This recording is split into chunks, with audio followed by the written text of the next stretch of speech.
ఆయన అనుభవం ఈ రోజున 2024 ఆంధ్రప్రదేశ్కి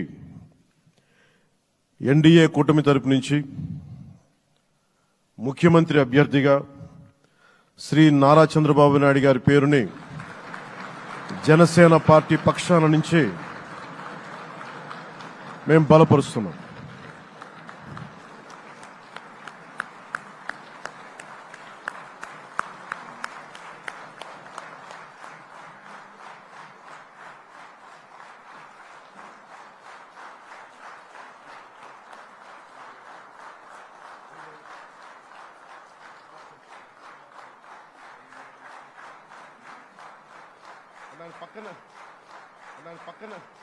ఇది నేను ఆయన పక్కన పెట్టుకుని చెప్పాలి. ఆయన నలిగిపోయారు. జైల్లో చూశాను ఆయన పాపం.